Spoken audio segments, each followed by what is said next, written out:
नाज़रीन अस्सलाम वालेकुम। सियासत टीवी के खुसूसी प्रोग्राम खबरों ख्याल में आपका खैर मकदम है। मैं मोहम्मद रियाज अहमद और मेरे साथी सैयद सज्जादुल हसनैन। अस्सलाम वालेकुम नाज़रीन। हमेशा की तरह आपके सामने अहम खबरें लिए हाजिर हुए हैं। नाज़रीन, जैसा कि आप जानते हैं कि हम जो खबरें आपके सामने पेश करते हैं वो कल के अखबारात की सुर्खियाँ बनती हैं। न सिर्फ सुर्खियाँ बनती हैं बल्कि उन खबरों को इलेक्ट्रॉनिक मीडिया गैर मामूली अंदाज में नश्र करता है। इसी तरह सोशल मीडिया पर भी ये खबरें वायरल होती हैं। बहरहाल नाज़रीन, जहाँ तक खबरों का सवाल है, आप अच्छी तरह जानते हैं कि कल पार्लियामेंट में मरकजी बजट मंजूर किया गया, यानी पेश किया गया, और उस बजट पर जिस अंदाज में नुक्ताचीनी की जा रही है वो हकीकत पर मबनी है। ख़ास तौर पर ऐसा लगता है कि इस बजट में मोदी हुकूमत ने जिसकी तारीफ चंद्रबाबू नायडू और नीतीश कुमार कर रहे हैं, गैर बीजेपी हुकूमतों को बिल्कुल या तौर पर नज़रअंदाज कर दिया है। इस सिलसिले में आपको बता दूं कि चीफ मिनिस्टर तमिलनाडु स्टैलिन ने वज़ीर-ए-आज़म नरेंद्र मोदी को वार्निंग दे दी है और कहा कि अगर आप गैर बीजेपी हुकूमतों के साथ इस तरह का इम्तियाजी सलूक रवा रखेंगे तो फिर आप अलग थलग होकर रह जाएंगे। तो बहरहाल आप अंदाज़ा कर सकते हैं कि किस तरह मरकजी बजट में गैर बीजेपी रियासतों को नज़रअंदाज किया गया। मिसाल के तौर पर आप देखेंगे कि जो इनामात की बारिश है वो बिहार और आंध्र प्रदेश पर कर दी गई, क्योंकि आप अच्छी तरह जानते हैं कि बिहार और आंध्र प्रदेश के जो चीफ मिनिस्टर्स हैं यानी नीतीश कुमार और चंद्रबाबू नायडू, ऐसा लगता है कि मोदी हुकूमत और बीजेपी के लिए एक बैसाखी का किरदार अदा कर रहे हैं। एक बैसाखी चंद्रबाबू नायडू है तो दूसरी बैसाखी नीतीश कुमार है। अब दोनों को खुश करना मोदी हुकूमत की मजबूरी है। अगर मोदी हुकूमत उन्हें खुश नहीं करेगी तो फिर वो नाराज हो जाएंगे और उनकी नाराजगी मोदी हुकूमत के दवाल का बायस बन सकती है। ऐसे में गनीमत उन्होंने ये इसी में समझी कि हम किसी न किसी तरह इन दोनों को राजी करें, कि किसी न किसी तरह इन दोनों के साथ अच्छा बर्ताव करें और उनकी रियासतों की मदद करें। तो बहरहाल जैसा कि राहुल गांधी ने वाज़ेह तौर पर कहा है कि ये जो बजट है कुर्सी बचाओ बजट है, और इस सिलसिले में जिस अंदाज में स्टैलिन का बयान आया है, मैं समझता हूं कि स्टैलिन ने बहुत ही हकीकत पसंदाना बयान दिया है और बेबाक अंदाज में वज़ीर-ए-आज़म नरेंद्र मोदी को वार्निंग दी है। और वो भी कहा है कि आप जो अपोजिशन की ज़ेर इख्तियार रियासतों को निशाना बना रहे हैं जिस तरह, उससे गुरेज करें वरना बहुत बुरा होगा। इस तरह की बात उन्होंने कही है और कहा कि अगर वो हरीफों को निशाना बनाते रहेंगे तो फिर वो अलग थलग होकर रह जाएंगे। तो कहने का मतलब ये है कि वज़ीर-ए-आज़म नरेंद्र मोदी आप देखेंगे कि किस तरह मजबूर व बेबस हो गए हैं और उनकी भी मजबूरी है, बेचारे बहुत मजबूर हैं फिल वक्त।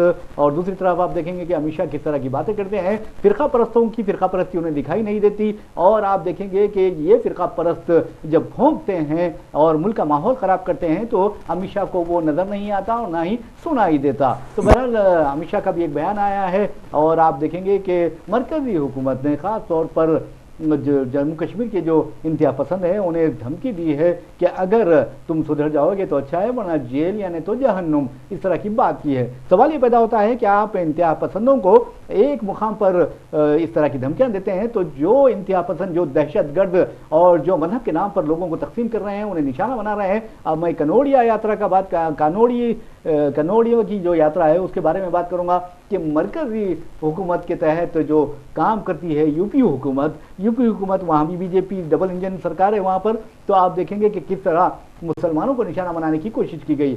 आप अंदाजा कर सकते हैं कि सुप्रीम कोर्ट ने वाज़ेह तौर पर कहा है कि जो इश्तिहार अंगेजी करता है उसके खिलाफ फौरी कार्रवाई की जाए, लेकिन आप अंदाज़ा कीजिए कि जिसे एक इश्तिहार अंगेज़ों के खिलाफ कार्रवाई के लिए कहा जा रहा है वही इश्तिहार अंगेजी करने लगे हैं। मिसाल के तौर पर मुसलमानों को अलग थलग करने की कोशिश। ये अच्छी बात है कि सुप्रीम कोर्ट को हम सलाम करते हैं। सुप्रीम कोर्ट ने कहा कि हुकूमत उत्तर प्रदेश और पुलिस जिस अंदाज में कन्नौड़ यात्रा के ताल्लुक से अहकाम जारी कर रही है वो बिल्कुल गलत है। मालिकीन के नाम और मुलाजिमीन के नाम चिस्पा करने की जो हिदायत जारी कर रही है वो गलत है, जबकि जो ग़िज़ाई अशिया है, जो पकवान की अशिया है, उनकी फहरिस्त चिस्पा की जाए, मालिकीन और मुलाजिमीन की फहरिस्त चिस्पा ना की जाए। तो आप अंदाज़ा कर सकते हैं कि जो थप्पड़ रसीद किया है सुप्रीम कोर्ट ने यानी योगी हुकूमत पर, यकीन मानिए कि उसकी गूंज अब सारे हिंदुस्तान में सुनाई दे रही है। और बहरहाल हम बात कर रहे थे स्टैलिन की, तो सज्जाद साहब स्टैलिन ने जिस अंदाज में बात की है और आपने देखा कि किस तरह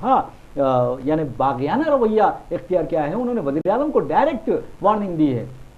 ये देखें, गुज़श्ता रोज़ जो बजट पेश किया गया ऐवान में वो बड़ी जो है मायूस कुन बजट रहा। इस बात से इनकार नहीं किया जा सकता, लेकिन उससे बड़ी अफसोस की बात यह है कि बजट में कुछ चुनिंदा रियासतों को जिन पे के इनकी कुर्सी ठहरे हुए थे, अच्छा, जैसे कि आंध्र प्रदेश है, जैसे कि बिहार है जी, उन रियासतों को हज़ार करोड़ रुपए जो है जारी किए गए तरक्की के लिए। जी, जी, बिहार में कहा गया कि हम पुलों का जो है जाल बिछा देंगे। आंध्र प्रदेश को कहा गया कि हम इसके दारुल हुकूमत को जन्नत बना देंगे। जी, तो बहरहाल जो है इन दो रियासतों को इसलिए बजट में जो है स्पेशल जो है रकम फराहम की गई क्योंकि आंध्र प्रदेश का ताल्लुक चंद्रबाबू नायडू थे और चंद्रबाबू नायडू ने जो है आंध्र प्रदेश के लिए स्पेशल स्टेटस का जो है डिमांड किया था। और वो जो है मरकज़ में एनडीए हुकूमत के साथी हैं, उनके 16 एमपी हैं। जी, जी, और उधर नीतीश कुमार जो है बिहार के मतलब बिहार के ताल्लुक़ है नीतीश कुमार का, और उनके 12 एमपी हैं, वो भी एनडीए के साथी हैं। अब इन दोनों के एमपीज़ पे एनडीए की सरकार टिकी हुई है। 240 एमपी बीजेपी के हैं, 272 होने चाहिए थे, नहीं मिले। एनडीए की कुछ साथी जमातों ने मिलके थोड़ा थोड़ा करके जो है सपोर्ट दी है। कोई किसी के 2 हैं, किसी का 1 है, किसी पार्टी के जो है 3 हैं, किसी पार्टी के 4 हैं। तो उसमें सबसे ज़्यादा थे चंद्रबाबू नायडू के जी, और नीतीश कुमार के। नीतीश कुमार के 12, चंद्रबाबू नायडू के 16। तो इन सीटों पे अब ये सरकार ठहरी हुई है। तो इलेक्शन के जब वज़ीर आज़म मोदी कुर्सी पे बैठे थे तीसरी बार, जी, जी, जब भी कहा जा रहा था कि नीतीश कुमार और चंद्रबाबू नायडू इस डीलिंग के लिए एक बड़ा जो है एग्रीमेंट कर सकते हैं हुकूमत के साथ, या हुकूमत के साथ एक बड़ी डील हो सकती है, ये कहा जा रहा था। लेकिन जो है बहरहाल डील हुई नहीं हुई क्या है, ये तो दरे पर्दा बातें हैं। लेकिन बजट में सरकार के बनने के बाद गुज़िश्ता रोज़ जो बजट आया है, इससे पहले तो आपको याद होगा कि जो है चूँकि इलेक्शन होने वाले थे इसलिए जो है फरवरी में अबूरी बजट पेश किया गया था। फिर उसके बाद अब बाज़ाब्ता बजट जो है अब पेश किया गया है नई हुकूमत बनने के बाद। तो अब इस बजट में जिस तरीके से जो है रियासतों को मख्तस किया गया है उसकी गूंज तो आज पार्लियामेंट में भी हमने देखी है। इंडिया इत्तेहाद ने राज्यसभा का बायकॉट किया। मल्लिकार्जुन खड़गे ने राज्यसभा में खड़े होकर कहा कि ये जो तफरीक की जा रही है, ये जो है कुछ रियासतों को रेवड़ियाँ बांटी जा रही हैं, कुछ रियासतों को कुर्सी बचाने के लिए आप पैसे जो है दे रहे हो, ये जो तफरीक की जा रही है, ये तफरीक मुल्क के लिए, जमहूरियत के लिए अच्छी नहीं है। उन्होंने कहा कि जब हुकूमत है तो हुकूमत पूरे मुल्क की है, सिर्फ चंद रियासतों की हुकूमत नहीं है। और पूरे मुल्क की रियासतों का इस ख़जाने पे पूरे मुल्क की रियासतों का हक़ है। और पूरे मुल्क की रियासतों में जो मसाइल हैं, जो माशी हालात हैं, जो उनको तरक्की चाहिए, जो उनकी जो है तरक्की के लिए आपको काम करना है, पूरी गैर जानिबदारी के साथ आपको ये काम करना होगा। आप इस तरह से नहीं कर सकते कि चंद्रबाबू नायडू हमारे इत्तेहादी हैं, हमारे दोस्त हैं, हमारे सपोर्टर हैं, तो हम उनको 15,000 करोड़ रुपए दे देंगे। नीतीश कुमार हमारे इत्तेहादी हैं, हमारे दोस्त हैं, हमारे जो है साथ खड़े हैं, तो हम उनको इतने हज़ार करोड़ दे देंगे। हम जो है यहाँ डेवलपमेंट की बात करेंगे, हम वहाँ डेवलपमेंट की बात करेंगे। और जिन रियासतों में जैसे कि तमिलनाडु है, जहाँ एक भी सीट नहीं मिली बीजेपी को, इन रियासतों में, यूपी में भी बीजेपी को जो है पब्लिक ने खूब धक्का दिया, वहाँ को भी नज़रअंदाज कर दिया गया। हाँ। तो यूपी को भी आपने नज़रअंदाज कर दिया, तमिलनाडु को भी आपने नज़रअंदाज कर दिया। ये क्या बात हो गई? आप जम्मू कश्मीर को भी आप नज़रअंदाज कर रहे हैं। जम्मू कश्मीर को तो आपने कहा था कि हमने आर्टिकल 370 ख़त्म करके कश्मीर के लोगों को खुद मुख्तार करने का जो है बीड़ा उठाया है, और हम कश्मीर को जो है तरक्की याफ्ता रियासत बना देंगे, हम जो है उसके साथ इम्तियाज़ नहीं बरतेंगे। तो फिर आज कश्मीर को भी तरक्की में हिस्सा नहीं मिलता है। तो खुली जानिबदारी आप ये करते हैं कि आप का जिस रियासत से आपको ज़्यादा सीटें आई हैं, या जिस रियासत से आपकी जो है हुकूमत खड़ी है सपोर्ट से, वहाँ आप पैसे देंगे, वहाँ बजट में से हिस्सेदारी उनको देंगे। देखिए बजट क्या है, 1 रुपया है, 1 रुपये को आपको पूरे मुल्क में तकसीम करना है। अगर बजट में 1 रुपया है तो 1 रुपये के आप पूरे मुल्क की 25 रियासतों के हिसाब से 25 टुकड़े करेंगे, आप करके बराबर बराबर बांटेंगे कि यहाँ आपको ये तरक्की देनी है, यहाँ ये तरक्की देनी है। पूरे मुल्क की तरक्की का जो है निसार बजट पे है। और आज आप बदतरीन जानिबदारी का मुजाहरा करते हैं। तो यकीनन स्टालिन ने सच कहा है कि अगर इस तरह की जो है जानिबदारी करते रहेंगे आप, तो फिर जो है मुल्क का भी जो है मुल्क की भी तरक्की नामुमकिन है, मुल्क की बेहतरी भी नामुमकिन है और आपकी तरक्की भी नामुमकिन है। बिल्कुल आपने सही कहा। वैसे भी नाज़रीन आपको बता दूं कि जहाँ तक मोदी हुकूमत का सवाल है, मोदी हुकूमत की मजबूरी और बेबसी ये है कि अब ये नीतीश कुमार और चंद्रबाबू नायडू की जो के सहारे चल रही है, और आप देखेंगे कि अब उसी मजबूरी के तहत आंध्र प्रदेश के लिए और बिहार के लिए बहुत ज़्यादा मुराद दी गई हैं, इंसेंटिव्स दी गई हैं, बजट में बहुत ज़्यादा रकम अलाट की गई है। लेकिन जहाँ तक 48 लाख करोड़ से ज़ायद करोड़ का ये बजट है, तो आपको बता दूं कि जहाँ तक तमिलनाडु का सवाल है या फिर तेलंगाना का सवाल है, तेलंगाना के चीफ मिनिस्टर रेवंत रेड्डी ने भी कहा है कि मैंने मोदी को बड़ा भाई कहा था और ये उम्मीद की थी कि वो बड़े भाई की हैसियत से तमाम रियासतों की मदद करेंगे। लेकिन आपने देखा कि किस तरह सिर्फ और सिर्फ जो गैर बीजेपी हुकूमतें हैं उन्हें नज़रअंदाज कर दिया गया है। ख़ासतौर पर आपने देखा कि आज नीति आयोग का इजलास भी मुनक्किद हुआ था, और उस इजलास में आपको बता दूं कि एक तो तेलंगाना के चीफ मिनिस्टर ने शिरकत नहीं की, दूसरे आपको ये बताना ज़रूरी है कि तमिलनाडु के चीफ मिनिस्टर ने, फिर कर्नाटक के चीफ मिनिस्टर ने, हिमाचल प्रदेश के चीफ मिनिस्टर ने शिरकत नहीं की और अपना एहतजाज दर्ज करवाया। अब यकीन मानिए ये हिंदुस्तान है, और हिंदुस्तान में जो 140 करोड़ आबादी है, जिस तरह मोदी को 140 करोड़ आबादी का वज़ीर आज़म होना चाहिए और सारी रियासतों का वज़ीर आज़म होना चाहिए, उसी तरह आप अंदाज़ा कीजिए कि अपने मुल्क की बका, अपने मुल्क के मफाद को मद्देनज़र रखना चाहिए। ये नहीं देखना चाहिए कि ये बीजेपी ज़र इक़्तिदार रियासत है या ये अपोजिशन ज़र इक़्तिदार रियासत है, बल्कि आप को देखना ये चाहिए कि तमाम रियासतें मुल्क की तरक्की में अहम किरदार अदा करती हैं। तो ऐसे में अगर आप एक इलाके से शुमाल की तायद करते हुए आप जुनूब की मुखालिफत करेंगे तो ये गलत बात है। इससे आप अंदाज़ा कर सकते हैं कि जो इलाकावारियत का जो बीज होता है या जरासीम होते हैं वो फैल जाते हैं, और मुल्क के लिए बहुत ही ख़तरनाक बात है। आपने देखा कि किस तरह रशिया का हाल हुआ था, स्वीट यूनियन का हाल हुआ था, सज्जाद साहब आपने देखा। तो ये जो इलाका वारियत का जो तासुब है, जानिबदारी है, उसे आने देना नहीं चाहिए आगे, क्योंकि मुल्क जो है मुत्तहिदा तौर पर ही तरक्की कर सकता है। और अफसोस की बात है कि सिर्फ आप रियासतों से तासुब नहीं बरतते,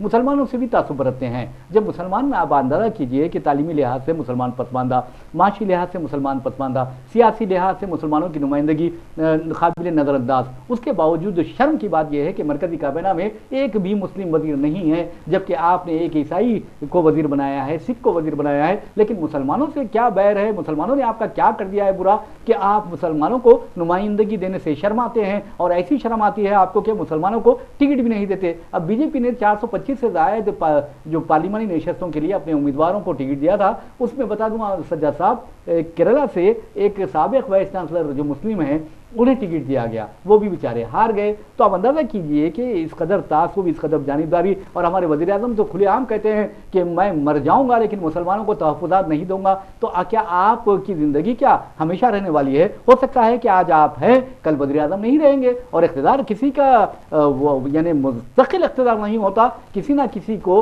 इक़्तिदार छोड़ना पड़ता है। मिसाल के तौर पर आप देखें, वाजपेयी वज़ीर आज़म रहे, जब उनका मौत हुई तो किस तरह हुई ये आप अच्छी तरह जानते हैं। अडवाणी आप देखेंगे कि राम जन्मभूमि तहरीक के जरिए बीजेपी में एक नई जान डाली थी, 2 पार्लिमानी नशस्तों से आप देखेंगे कि किस तरह बीजेपी को इक़्तिदार तक पहुंचाया, उन्हें किस तरह ज़लील-ओ-ख़ार किया गया, उन्हें किस तरह नज़रअंदाज किया गया, और आज उनकी क्या हालत है आप अच्छी तरह देखते हैं। तो कम अज़ कम इससे सबक लेना चाहिए ना।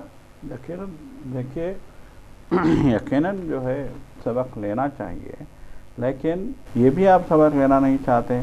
आप तो समझते हैं कि हम धालियों से जीते हैं या सपोर्ट से इक़्तिदार में आए, हमें कोई फ़र्क नहीं पड़ता, हम अपने रवैये को नहीं बदलेंगे, हम जो है शरंगेज़ी करते रहेंगे, हम शर फैलाते रहेंगे, हम बदमाशी करते रहेंगे, हम जानिबदारी करते रहेंगे, हम फ़िरक़ा परस्ती करते रहेंगे। यही आपका जो है रवैया, यही आपका जो है मिजाज बना हुआ है। अब आप देखिए, तीसरी बार आप इक़्तिदार में आए, आपने अवाम का शुक्रिया अदा किया, आपने कहा कि नेहरू जी के बाद जो है मुझे तीसरी बार जो है इक़्तिदार में लाया है लोगों ने, मुझे ये इज़्ज़त दी है, मैं इस काबिल नहीं था लेकिन लोगों ने मुझे तीसरी बार वज़ीर आज़म बनाया है। नीतीश कुमार ने इज़्ज़त दी है, चंद्रबाबू नायडू ने, बिल्कुल जो भी हो। तो जब आपको तीसरी बार वज़ीर आज़म बनाया गया और आपको नेहरू के बराबर ला खड़ा किया गया है, तारीख आपने बनाई है कि जवाहरलाल नेहरू के बाद, मुल्क के पहले वज़ीर आज़म के बाद आज मोदी जो है तीसरी बार यहाँ इक़्तिदार पे हैं। ये और बात है कि अडवाणी का जो हक था वो मारा गया था, और भी दिग्गज लीडर हैं बीजेपी में, उनके भी हुकूक मारे गए हैं, जिसको लेके आज बीजेपी में बेचैनी बहुत फैली हुई है।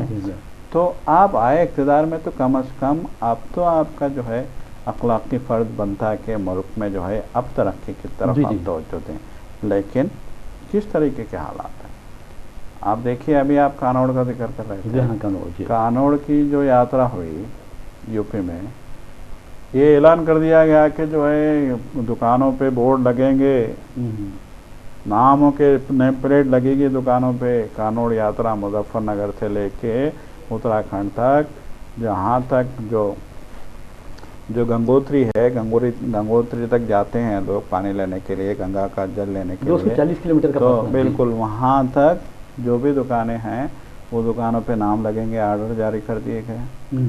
और फिर पुलिस आ रही है, ढाबे वालों को डरा रही है कि यहाँ कोई मुसलमान नहीं होगा, आपके पास वेटर भी मुसलमान नहीं होगा, आपके पास कोई मुसलमान काम नहीं करेगा, और बिल वास्ता तौर पे जो है मुसलमानों को डराया जा रहा है और ये कहा जा रहा है कि जो है आपके पास जो है, अभी तो वो मजाक बन के रह गया है। सुप्रीम कोर्ट ने भी मुस्तरद कर दिया है कि गैर कानूनी गैर आईनी हरकत आपने की है, इंतहाई अच्छी हरकत आपने की है ये कि आप कह रहे हैं कि दुकानदार अपने नाम लगाएं वहाँ पे काउंटर पे।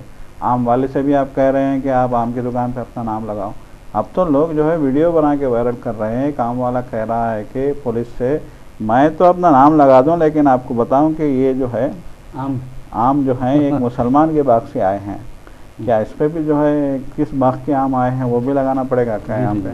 तो आप अंदाजा लगाइए कि किस तरह का, किस नौयत का मजाक ये बीजेपी सरकार कर रही है। बीजेपी सरकार, पुलिस भी शामिल है इसमें। बिल्कुल, वहाँ आप कानून यात्रा में भी जानिबदारी करेंगे, शरंगेजी करेंगे, फिरका परस्ती का जो है जहर घोलने की कोशिश करेंगे, और फिर जब आप बजट बनाएंगे तो बजट में भी शरंगेजी करेंगे। जी।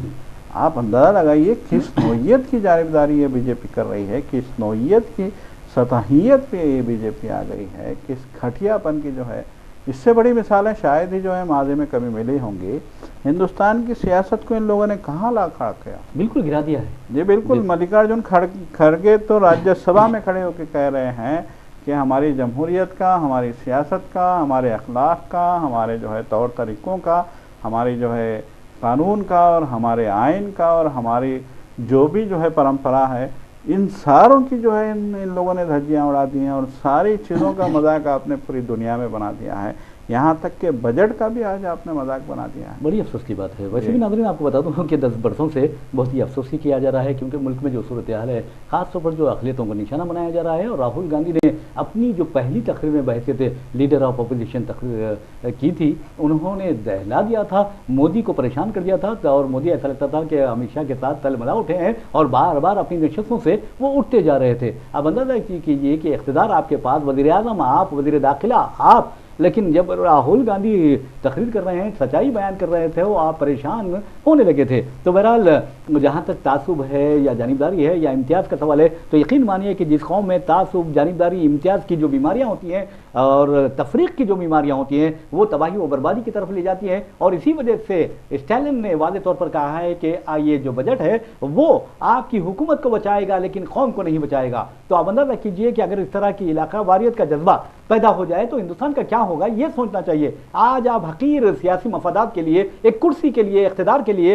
ये कोशिश कर रहे हैं, और आपको ये भी नहीं मालूम कि आपकी सांस कब रुकेगी। अगर मालूम होती तो और क्या करते आप, ये अल्लाह ही बेहतर जानता है। वैसे भी नाज़रीन, इस तरह की जो इम्तियाजी सलूक है कभी नहीं करना चाहिए, इसलिए कि सारे मुल्क को साथ लेकर चलना चाहिए, सारे मज़ाहिब के मानने वालों को साथ लेकर चलना चाहिए। अभी मैं देख रहा था यानी हमारे पंडित जवाहरलाल नेहरू की पहला खिताब जो दस्तूर साज असम्बली से उन्होंने किया था, यानी 14 और 15 अगस्त के दरमियानी शब जब मुल्क आज़ाद हो रहा था, उस वक्त उन्होंने ये खिताब किया था और कहा कि चंद मिनटों में या चंद लम्हों में हम एक आज़ाद और ख़ुद मुख्तार मुल्क हो जाएंगे। तो उसमें उन्होंने कहा था कि ये जो मुल्क है ये सब के ख्वाबों की ताबीर का मुल्क है, ये तमाम मज़ाहिब के मानने वालों का मुल्क है, और किसी के साथ कोई इम्तियाज़ नहीं बरता जाएगा, और अगर कोई किसी पर जुल्म करता है तो उसका हिसाब लिया जाएगा। इस तरह की बात उन्होंने कही थी। और आप अपने आप को तकाबुल करते हैं, आप अपने आप का कि मैं पंडित जवाहरलाल नेहरू के बराबर हो गया हूं। आप अंदाजा कीजिए, पंडित जवाहरलाल नेहरू तीनों मरतबा भी कामयाब हुए तो वाज़े अक्सरियत से कामयाब हुए थे,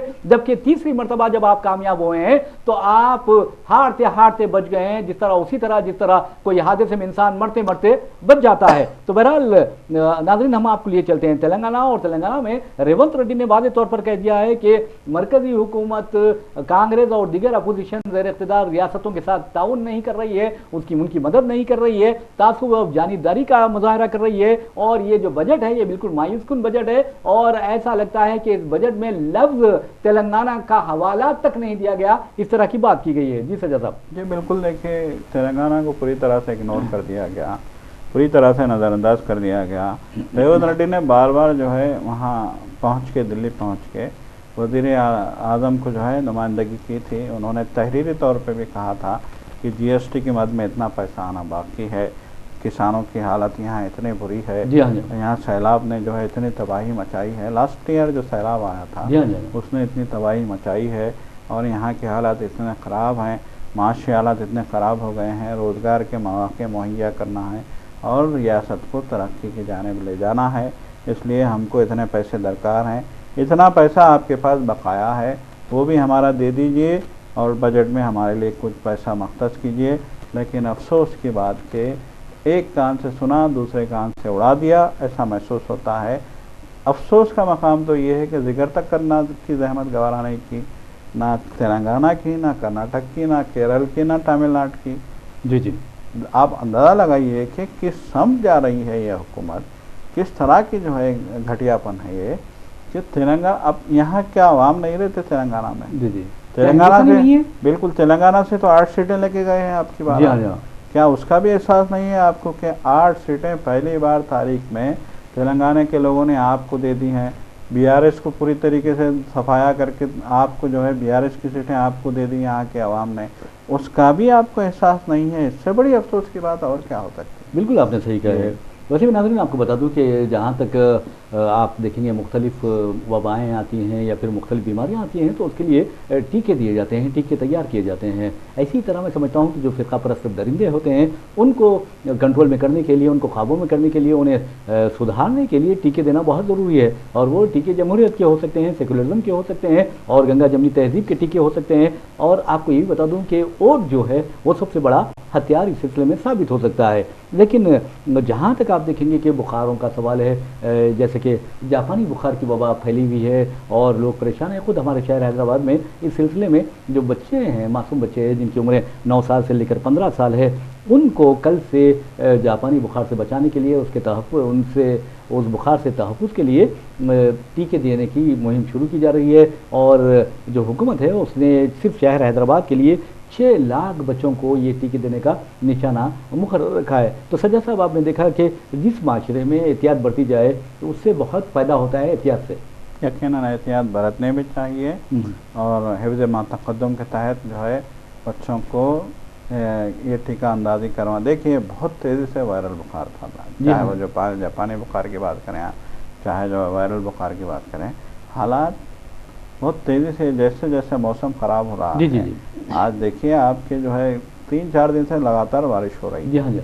कभी बहुत शदीद गर्मी हो जाती है, कभी बारिश हो जाती है। मई के महीने में भी हमने देखा कि इतनी शदीद गर्मी तारीख में नहीं देखी थी हैदराबाद के लोगों ने। जून के महीने में भी हमने देखा कि इतनी शदीद गर्मी जून के महीने में, कभी बारिश होती तो तूफ़ानी बारिश होती, फिर बारिश ख़त्म होती तो जो है गर्मी शुरू हो जाती। बहुत ज़्यादा जो है जून के महीने में भी लोगों ने गर्मी देखी। फिर जुलाई का महीना आया, जुलाई का महीना आने के बाद गो के गर्मी में नरमी आई, लेकिन बारिश ने अब गर्मी की जगह ले ली है। और ये मुसलसल बारिश से जिस तरह जो है मसाइल पैदा हो रहे हैं, नदियों में, नालों में गंदा पानी उबलने लगता है। जब बारिश होती है तो बारिश का पानी जब नदी नालों में जाता है, गटरों से जब पानी निकलता है तो गंदा पानी उबलने लगता है, और इस गंदे पानी के नतीजे में जो जरासीम पैदा होते हैं वो मुख्तलिफ वबाएँ लेके आते हैं, हवा के जरिए। बिल्कुल, हवा के ज़रिए। तो अब ये वबा भी आ रही है। मच्छर से भी बचने की जो है बार बार सलाह दी जा रही है, लोगों से कहा जा रहा है कि अपने छतों पे, अपने घरों में, जहाँ जहाँ भी आपका पानी जमा है, अपने कूलरों में, अपने बर्तनों में, अपने टायरों में, उसको साफ़ करने की हिदायत दी जा रही है। इस पे भी तवज्जो देने की ज़रूरत है, और यकीनन इस टीके पे भी तवज्जो देने की। सज्जा साहब, आपने मच्छरों की बात की। नाज़रीन, आपको बता दूं कि मच्छरों के बारे में कहा जाता है कि वो इंसानों का खून बड़ी बेरहमी से चूसते हैं, लेकिन ये अब कहा जा रहा है कि अब मच्छरों का रिकॉर्ड तोड़ दिया है करप्ट सियासतदानों ने या पॉलिटिशियंस ने। जो आवाम का खून चूस रहे हैं स्कैम की शक्ल में, स्कैंडल की शक्ल में, बदउनवानी की शक्ल में, रुश्वत की शक्ल में।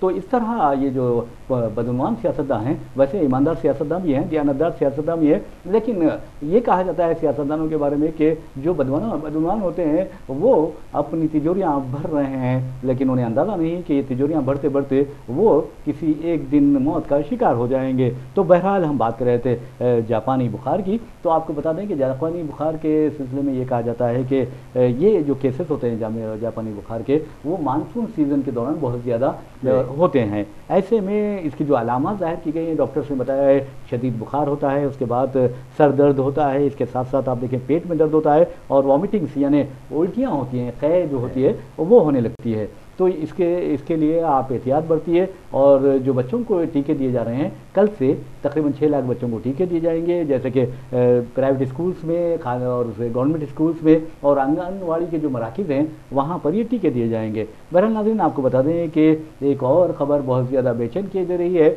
और उस खबर का ताल्लुक़ आपको बताना ज़रूरी है कि मोइनाबाद से है। और मोइनाबाद में आपने देखा कि किस तरह एक कुतुबशाही मस्जिद को लैंड ग्रैबर्स ने शहीद कर दिया था। और फिर उसके बाद आप देखेंगे, यकीन मानिए, अगर पुलिस चाहे, अगर हुकूमत चाहे तो यकीन मानिए कि कोई फ़िरका परस्त दरिंदा अपनी आवाज़ नहीं उठा सकता। लेकिन अफसोस की बात यह है कि मस्जिद शहीद कर दी गई लैंड ग्रैबर्स की जानिब से और वहाँ पर बोरवेल डाल दी गई और फिर उसके बाद एक शेड डाला गया। अब वहाँ बजरंग दल वाले एहतजाज कर रहे हैं। अब अंदाज़ा कीजिए, मस्जिद मुसलमानों की शहीद हुई है और मौकूफ़ा अराज़ी पर यह मस्जिद तामीर की गई थी, बाज़ाब्ता वफ़्क़ गज़ीब में इसका जिक्र है, उसके बावजूद भी कोई दरिंदा, कोई लैंड ग्रैबर अगर वो मस्जिद शहीद करता है तो सवाल ये पैदा होता है क्या मुसलमान वहाँ मस्जिद नहीं बना सकते? और वहाँ जब मुसलमान मस्जिद बना रहे हैं तो फिर आप बजरंग दल को एहतजाज की इजाज़त क्यों दी जा रही है? इस सिलसिले में पुलिस का यह फ़र्ज़ बनता है कि वो फौरी सख्त इक़दाम करें, क्योंकि ये कहा जा रहा है कि पुलिस एक तरफ तो ये कह रही है कि हम मस्जिद की तामीर की इजाज़त देंगे, यहाँ पर हिफाजत को यकीनी बनाएंगे, लेकिन दूसरी तरफ ये इल्ज़ाम आयद किया जा रहा है कि पुलिस इन बजरंग दल और दूसरे जो तंजीमें हैं उनके कारकुनों को एहतजाज से रोकने में नाकाम हो रही है। जबकि पुलिस को यह बताना चाहिए कि ये कोई मंदिर नहीं बल्कि मस्जिद है, मस्जिद शहीद होती है तो ये मुसलमानों का हक है कि वो मस्जिद की दोबारा तामीर करें और दुनिया का कोई कानून उन्हें इस तामीर से नहीं रोक सकता, पुलिस के काम का ये काम है। लेकिन ये कहा जा रहा है कि पुलिस गफलत बरत रही है। पुलिस ने तयक़ुन दिया था कि हम ठहर कर मस्जिद तामीर कराएंगे, अब ये कहा जा रहा है कि पुलिस ने वहाँ पर पाबंदियाँ आयद कर दी है 4 लोगों के जमा होने पर। तो सज्जाद साहब, आप देखिए कि मस्जिद मुसलमानों की, ज़मीन मुसलमानों की, औकाफी अराजियात उस पर कब्जे होते हैं, मस्जिद शहीद करता है तो आप एक देखिए कि अगर एक इबादत का कोई शहीद कर रहा है तो उसके खिलाफ सख्त से सख्त तरीन कार्रवाई की जानी चाहिए। यकीनन कार्रवाई करने के बजाय अगर जो है शरपसंदों को, फ़िरका परस्तों को अगर सरपरस्ती की जा रही है, मौका दिया जा रहा है, तो इससे पुलिस के किरदार पर सवाल उठ फिर वही उठ रहा है और मुस्तकिल सवाल उठ रहे हैं कि पुलिस, वहाँ की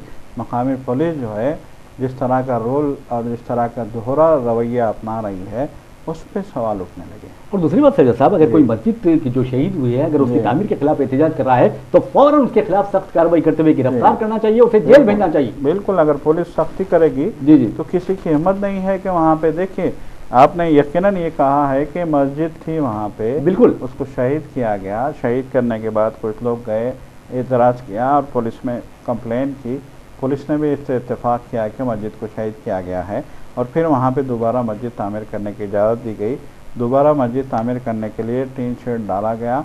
लेकिन अफसोस का मकाम है कि अब पुलिस ने जो है, कहा जा रहा है कि टीन शेड को भी रोकने की कोशिश की गई, कैसे रोक सकती है? अब लॉ एंड ऑर्डर के बहाना बनाया जा रहा है, हम इजाज़त देंगे, हम वहाँ हिफाजत करेंगे, हम हिफाजत करेंगे, हम खुद ठहर के वहाँ पे मस्जिद बनाने देंगे।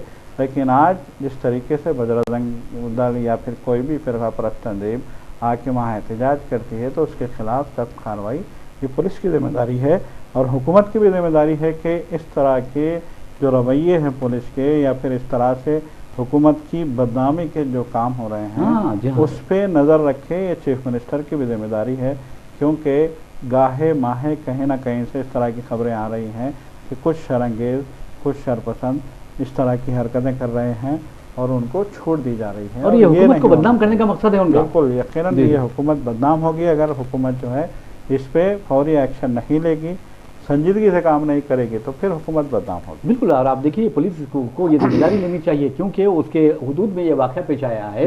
और दूसरी बात चिलकुर विलेज जिले रंगारेड्डी में यह वाक़या पेश आया है पीर को।